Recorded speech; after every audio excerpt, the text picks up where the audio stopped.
ஆண்டவரின் கிருபையும் சமாதானமும் உங்கள் அனைவரோடு கூட இருப்பதாக. தமிழ் சுவிசேட லுத்திரன் திருச்சபை அருள்நாதர் ஆலயம் கீழ்ப்பாக்கம் குருசேகரம் Chennai CI boys and girls சார்பாக உங்கள் அனைவரும் இயேசு நாமத்தில் வாழ்த்துகிறோம். இந்த ஆண்டு லென்த்து கால பொருளாக, தியான பொருளாக கிறிஸ்து இல்லாமல் சிலுவை இல்லை, சிலுவை இல்லாமல் கிறிஸ்து இல்லை என்கிற தலைப்பிலே இந்த லென்டன் சீசனுடைய ஆராதனைகளையும் கர்த்தருடைய வார்த்தைகளும் மத்தியில் பகிர்ந்து கொள்கிறோம். இந்த ஆராதனைகளோடு பங்கு பெறுங்கள், மகிழ்ச்சி அடையுங்கள், பரிசுத்தாவினுடைய பிரசனத்தை வல்லமை பெற்றுக்கொள்ளுங்கள். மீண்டுமாக எங்களுடைய பாய்ஸ் அண்ட் கேர்ள்ஸ் அவருடைய சார்பாக சிலுவைநாதரின் ஆசீர்வாதத்தை உங்களுக்கு அளிக்கிறோம். கர்த்தர் உங்களை ஆசீர்வதிப்பாராக. ஆமென். ஜெபம் செய்வோம். நல்ல பிதாவே, இந்த ஆசீர்வதிக்கப்பட்ட வேலைக்காக உமக்கு நன்றி ராஜா. இந்த வேலையிலும் எங்கள் ஒவ்வொருவரையும் கூடி வந்து சேர்த்ததுக்காக நன்றி ராஜா. அப்பா, வாலிபராகிய நாங்கள் நடத்தும் இந்த நிகழ்ச்சியை ஆசீர்வதிங்க. இந்த நிகழ்ச்சியின் தொடக்கம் முதல் முடிவு வரை உங்கள் பிரசன்னத்தினாலே மூடி மறைத்து கொள்ளுங்கள்.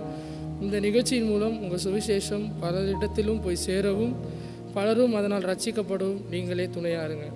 எங்களை ஆசீர்வதித்து வழிநடத்தி காத்து கொள்ளுங்கள். இயேசுவின் மூலம் ஜெபம் கேளும் நல்ல பிதாவே. ஆமீன்.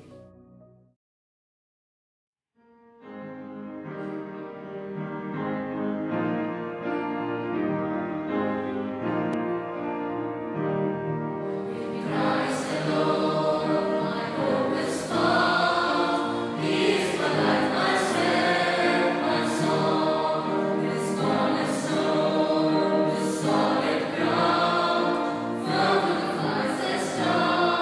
and strong.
கர்த்தருடைய பரிசுத்த நாமத்திற்கு ஸ்தோத்திரம்.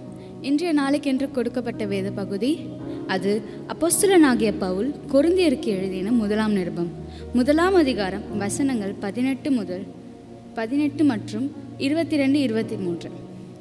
சிலுவையை பற்றிய உபதேசம் கெட்டு போகிறவர்களுக்கு பைத்தியமாய் இருக்கிறது, ரட்சிக்கப்படுகிற நமக்கோ அது தேவ பலனாய் இருக்கிறது. 22 வசனம். யூதர்கள் அடையாளத்தை கேட்கிறார்கள், கிரேக்கர் ஞானத்தை தேடுகிறார்கள். நாங்களோ சிலுவையில் அறையப்பட்ட கிறிஸ்துவை பிரசங்கிக்கிறோம். அவர் யூதருக்கு இடரலாயும் கிரேக்கருக்கு பைத்தியமாயும் இருக்கிறார் என்பதே. ஆமேன். கர்த்தருக்கு மகிமை உண்டாவதாக. ஜெபம் செய்வோம். அன்புள்ள இயேசு சுவாமி, இந்த நல்ல நேரத்தை நீங்கள் கொடுத்ததற்காக நன்றி ராஜா. ஏசப்பா, இப்பொழுதும் நாங்கள் தியானிக்கிற இந்த வசனத்தின் மூலமாக நீங்கள் எங்ககிட்ட பேசுங்க சுவாமி. உங்களுடைய சத்தம் கேட்கக்கூடாதபடி தடையாக இருக்கிற எல்லா காரியத்தையும் எடுத்து போடுங்க ராஜா. இதை நாங்கள் கேட்கிறவர்களாக மாத்திரம் அல்லாமல் இதை நாங்கள் கேட்டு என்னோட வாழ்க்கையில் நடைமுறைப்படுத்த நீங்கள் உதவி செய்யுங்க சுவாமி. ஆமீன். இந்த நாளுக்கு என்று தெரிந்து கொண்ட வேத பகுதி அது 1 கொரிந்தியர் 1 அதிகாரம் வசனம் 18 மற்றும் 22-23. இந்த அதிகாரத்தில் இருக்கிற வசனங்கள் எல்லாமே அப்போஸ்தலராகிய பவுல் கொரிந்தியருக்கு எழுதின நிருபமா அமைஞ்சிருக்கு. இந்த அதிகாரத்தில் இருக்கிற வசனங்கள் எல்லாமே தியானிக்கிறதுக்கு முன்னாடி நம்ம ஃபர்ஸ்ட் ரட்சிப்புனா என்ன அப்படின்னு சொல்லிட்டு பார்க்கலாம். இந்த உலகத்தின் தோற்றத்தில் ஃபர்ஸ்ட் ஆதாமையும் ஏவாளையும் தேவன் ஏதேன் தோட்டத்தில் உண்டாக்குனாரு. ஆனால் அவங்களோட கீழ்ப்படியாமை நிமித்தம் இந்த உலகத்தில் பாவம் உண்டாச்சு. ஆனாலுமே கூட கர்த்தர் அவங்க அப்படியே போகட்டும் அப்படின்னு சொல்லிட்டு விடவே இல்லை. எப்படியாவது அந்த ஜனங்க திரும்ப மனம் திரும்பி என்கிட்ட வந்துட மாட்டாங்களா அப்படின்னு சொல்லிட்டு ரொம்பவே பிரயாசப்பட்டார். அதனால நிறைய பேரை அனுப்புனார். ஃபர்ஸ்ட் மோசையை அனுப்புனார். மோசே இஸ்ரவேல் ஜனங்களை 40 வருஷம் வனாந்திரத்தில் வழிநடத்தினார். மோசையை தொடர்ந்து நியாயாதிபதிகள் வந்தாங்க. பாராக், சிம்சோன், கிதியோன் அப்படின்னு சொல்லி நிறைய நியாயாதிபதிகள் ஜனங்களை வழிநடத்தினாங்க. நியாயாதிபதிகளை தொடர்ந்து ராஜாக்கள் வந்தாங்க. ராஜாக்கள் அப்படின்னும் போது சாமுவேல், சாலமோன், தாவீது இவங்க எல்லாருமே ஜனங்களை வழிநடத்தினாங்க. ராஜாக்களை தொடர்ந்து தீர்க்கதரிசிங்க வந்தாங்க. ஏசாயால ஆரம்பிச்சு மல்கியா வரைக்கும் எல்லா தீர்க்கதரிசிகளும் தீர்க்க தரிசனத்தை சொல்லி ஜனங்களை மனம் திரும்புதலுக்கு ஏற்ற காரியங்களை செஞ்சாங்க. ஆனாலுமே கூட ஜனங்க மனம் திரும்பவே இல்லை. அப்ப இதுக்கு என்னதான் வழி அப்படின்னு சொல்லிட்டு பார்க்கும்பொழுது இந்த உலகத்தை ரட்சிக்கிறதுக்கு ஒரு ரட்சகர் வேணும். அதனால அவர் சொந்த பேரான குமாரனாகிய இயேசு கிறிஸ்துவை இந்த உலகத்துக்கு ரட்சகரா அனுப்பினாரு. அதனால தான் நம்ம கிறிஸ்மஸை செலிப்ரேட் பண்ணுறோம். அப்போ அவர் தான் ரட்சகராக இந்த உலகத்துக்கு வந்துட்டாருல்ல, அப்புறம் எதுக்கு அவர் ரத்தம் சிந்தணும் அப்படின்னா, லேவியராகமம் புஸ்தகம் 1 அதிகாரத்துலேருந்து 4 அதிகாரம் வரைக்கும் நம்ம படித்து பார்த்தோன்னா பாவ நிவாரண பலிக்கு, குற்ற நிவாரண பலிக்கு, சமாதான பலிக்கு, போஜன பலிக்கெலாம் என்னென்ன செய்யணும் அப்படின்னு சொல்லிட்டு அதில் போட்டிருக்கோம். அதில் பாவ நிவாரண பலி எடுத்துக்கொண்டோம் அப்படின்னா ஒரு பழுதற்ற ஆட்டுக்குட்டி, ஒரு பழுதற்ற காலை, ஒரு பழுதற்ற ஆட்டுக்கடாவோட ரத்தத்தை சிந்துவாங்க. அப்படி சிந்தும் போது தான் ஒரு மனுஷனோட பாவ நிவர்த்தி ஆகும் அப்படின்றது பழைய ஏற்பாட்டு பகுதியில் இருந்த ஒரு நம்பிக்கை. அதுவே புதிய ஏற்பாடு வரும்போது என்ன ஆச்சுன்னா, இயேசு கிறிஸ்துவே மரிச்சு அவரோட ஒரு குற்றமற்ற மனுஷனோட ரத்தம் சிந்தணும் அப்படின்றனால இயேசு கிறிஸ்து அவரோட ரத்தத்தை சிந்தினார். யோவான் 19 அதிகாரம் 34 வசனம் எடுத்துக்கொண்டோன்னா, போர் சேவகரில் ஒருவன் ஈட்டினால் அவருடைய விலாவில் குத்தினான், உடனே ரத்தம் தண்ணீரும் புறப்பட்டது. இப்படி தான் அவர் கடைசி சொட்டு ரத்தத்தை வரைக்கும் சிந்தி சம்பாதிச்சு தான் இந்த ரட்சிப்பு, மீட்பு எல்லாமே. ஆனால் இந்த ரட்சிப்பும் மீட்பும் விசுவாசம் இல்லாமல் வருமா அப்படின்னு பார்த்தா நிச்சயமாக கிடையாது. ஏன்னா எபேசியர் 2 அதிகாரம் 8 வசனம் சொல்லுது, கிருபையினாலே விசுவாசத்தை கொண்டு ரட்சிக்கப்பட்டீர்கள். அப்போது ஃபஸ்ட்டு விசுவாசிக்கணும். விசுவாசிச்சா மட்டும்தான் நம்ம ரட்சிக்கப்படுவோம். இந்த விசுவாசமோ ரட்சிப்போ நம்மளுக்கு தேவ பலத்தை தரும். அந்த தேவ பலத்தை கொண்டு நம்ம ஒவ்வொரு நாளுமே நம்மளோட வாழ்க்கையில் பார்க்குற எல்லா போராட்டத்தையும் தாண்டி வரதுக்கு உதவியாக இருக்கும். இந்த தெய்வ பலத்தை நம்ம எங்கே பார்க்கலாம் அப்படின்னா தானியலோட வாழ்க்கையில். ஏன்னா தானியல் எப்போ அவர் கர்த்தர் அதிகமாக தேட ஆரம்பித்தாரோ அப்போ தான் அவருக்கு போராட்டமே வந்தது. சில பேர் சொல்லுவாங்க, நான் தான் கர்த்தரை தேடுறேனே அப்புறம் எதுக்கு எனக்கு போராட்டம் அப்படின்னா, கர்த்தரை தேடும்பொழுது தான் நம்மளுக்கு அதிகமாக போராட்டமே வரும். ஆனால் அந்த போராட்டத்தின் நிமித்தத்தில் நம்ம கர்த்தரை அதிகமாக தேடும் பொழுது கர்த்தர் நம்மளை ரட்சித்து விடுவிப்பார். தானியலுக்குமே கூட அப்படி தான், அவருக்கு போராட்டம் வந்தது. சிங்க கெபியில் அவர் போட சொன்னாங்க. ஆனாலுமே அவர் விசுவாசித்து ஒன்றே ஒன்று தான். நான் இடைவிடாமல் ஆராதிக்கிற தேவன் எல்லா காரியத்திலிருந்தும் என்னை ரட்சிப்பார், விடுவிப்பார் அப்படின்னு சொல்லிட்டு அவர் நம்பினார். அவர் நம்பின மாதிரி கர்த்தர் வந்து அந்த சிங்க குகையில் அவரை ரட்சித்தார். அவர் விசுவாசமும் ரட்சிப்போம் தான் அவருக்கு தெய்வ பலத்தை தந்தது. அந்த தெய்வ பலன் தான் வந்து இந்த போராட்டத்தை தாண்டி வரதுக்கு அவருக்கு உதவியாக இருந்துச்சு. அப்போ தெய்வ பலத்தை பெற்றுக்கொண்ட நம்ம அடுத்தது என்ன செய்யணும் அப்படின்னா, வசனம் 1 கொரிந்தியர் 22-23 நம்ம படித்தோன்னா சுவிசேஷத்தை சொல்லணும் அப்படின்னு சொல்லிட்டு இருக்குது. அது மட்டும் இல்லாமல் நம்ம சுவிசேஷத்தை சொல்ல ஆரம்பிக்கணும். யூதர்களை பொறுத்த வரைக்கும் அவங்க நம்புகிற ஒரு காரியம் என்ன அப்படின்னா, இனிமேல் தான் மேசியா வருவார், மேசியா வந்து தான் அவங்கள ரட்சிப்பார் அப்படின்னு சொல்லிட்டு நம்புகிறாங்க. ஆனால் நம்ம அப்படி கிடையாது. நம்ம வந்து இயேசு கிறிஸ்துவை தான் மேசியாவை நம்ம ஏற்றுக்கொண்டு இருக்கிறோம். அவர் தான் இம்மட்டும் நம்மளை வழி நடத்தியிருக்காரு. அது மட்டும் இல்லாமல் நம்ம அவரோட சுவிசேஷத்தை சொல்ல ஆரம்பிக்கணும். இதுக்கு முன்னாடி இருந்த மிஷனரிமாருங்க எல்லாருமே சுவிசேஷத்தை சொன்னாங்க, இப்போவும் சொல்லிட்டு இருக்காங்க. இதுக்கப்புறம் நம்ம சுவிசேஷத்தை சொல்லி அநேக பேரை கிறிஸ்துவுக்குள்ளாக கொண்டு வரணும். இல்லை அப்படின்னா நம்மளோட வாழ்க்கை வந்து ரொம்ப பரிதபிக்கப்பட்ட ஒரு நிலைமையாக போய் முடியும்.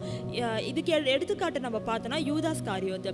ஈவந்தோ யூதாஸ் வந்து கர்த்தர் கூட தான் இருந்தார், அவரோட சுவிசேஷத்தை கேட்டார், அற்புத அடையாளம் எல்லாத்தையுமே பார்த்தாரு. ஆனாலுமே கூட கர்த்தரை வந்து அவர் நம்பலை. அதனால தான் அவரோட வாழ்க்கை வந்து ரொம்ப மரணத்தில் போய் முடிஞ்சுது. அதுதான் வசனம் 1 கொரிந்தியர் 1:18 தெளிவாக சொல்லுது. சிலுவை பற்றிய உபதேசம் கெட்டு போகிறவர்களுக்கு பைத்தியமாக இருக்கிறது, ரட்சிக்கப்படுகிற நமக்கோ அது தெய்வ பலனாக இருக்கிறது. அப்போ நம்ம தானியேலை மாதிரி கர்த்தர் மேலே விசுவாசித்தோம் அப்படின்னா கர்த்தர் நம்மளை ரட்சிப்பார். இல்லை நான் விசுவாசிக்க மாட்டேன், கர்த்தர் என்ன செஞ்சாலும் நான் அவரை நம்ப மாட்டேன் அப்படின்னா நம்மளோட வாழ்க்கையுமே கூட யூதாஸ் காரியோத்து மாதிரி தான் இருக்கும்.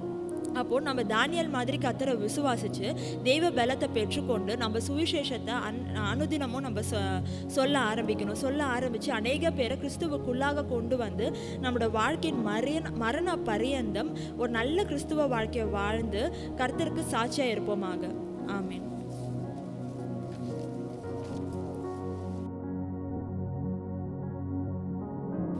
ஜெபம்.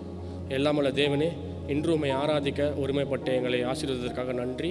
இதிலிருந்து நாட்களில் நாங்கள் உம்மோடு மேலும் நடக்கவும் உண்மையான மனந்திருமதோடு வழி நடக்கவும் எங்களை வழி நடத்தும். இப்போது பொதுத் தேர்வில் பங்கேற்கும் பள்ளி மாணவர்களின் மனதில் அறிவு, அடக்கம் மற்றும் தன்னம்பிக்கை வளர அவர்களை ஆசீர்வதியும். டிஎல்சி இளைஞர் ஊழியங்களை வலுப்படுத்தி இன்னும் பலர் உங்களை சேர அவர்களை ஆசீர்வதியும்.